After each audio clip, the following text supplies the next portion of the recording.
আসসালামু আলাইকুম রহমতুল্লাহ। চরমোনাই এত নিচে নেমে গেছে, দেখেন যে কালিমার পতাকাটা তারা সহ্য করতে পারে না।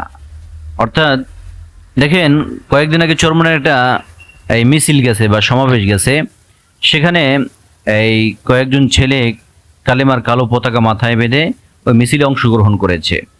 তো পুলিশ তাদেরকে ধরছে, এরপর তাদেরকে ধরে যে আপনার ওই কাভার ভ্যানে ভরছে, ঠিক আছে। তো এখন তাদেরকে জিজ্ঞেস করছে যে তোমরা কি এই ইসলামী আন্দোলনের লোক কিনা। তারা বলছে হ্যাঁ। তখন ওই মিছিলের কয়েকজন ব্যক্তিকে জিজ্ঞেস করছে যে এরা কি আপনাদের লোক। দেখেন কত বড় খারাপ চরমোনাই এরা, যে এই লোকদের পরিচয় দেয় নাই, এরা ডাইরেক্ট বলে দিয়েছে আমরা এদেরকে চিনি না। অথচ তাদের মিছিলে কিন্তু এরা ছিল। এরকম একটা এই কাজ তারা এত বড় একটা খারাপ কাজ তারা করেছে। দেখেন, তারা কালেমার পতাকা সহ্য করতে পারে না।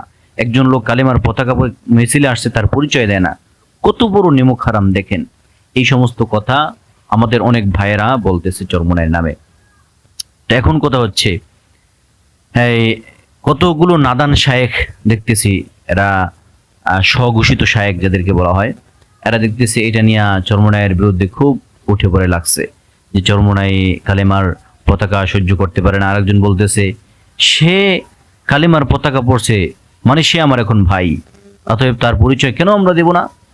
হ্যাঁ, এর মানে বুঝাইতে চাইতেছে যে চরমোনাই আসলে কালেমা সহ্য করতে পারে না।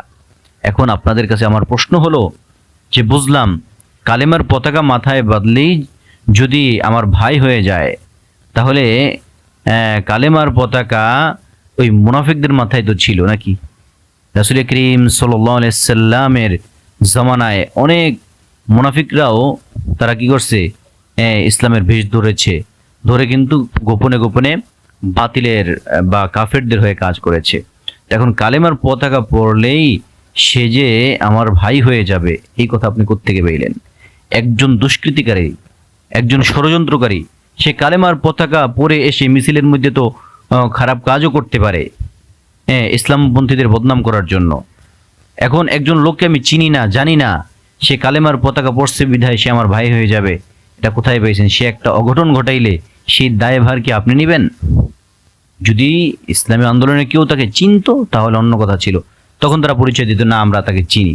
একজন লোককে কেউ চিনে না, তাকে পরিচয় নিজের পরিচয় দিয়ে বা নিজেদের দলের পরিচয় দিয়ে তাকে নিজেদের দলে এনে এরপর কেন বিপদ নিজেদের দলে এনে টেনে আনবে? এটা তো যুক্তিকুক হয় না।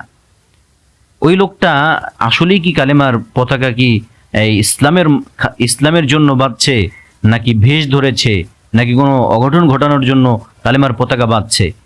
এটা আপনি কিভাবে বুঝবেন?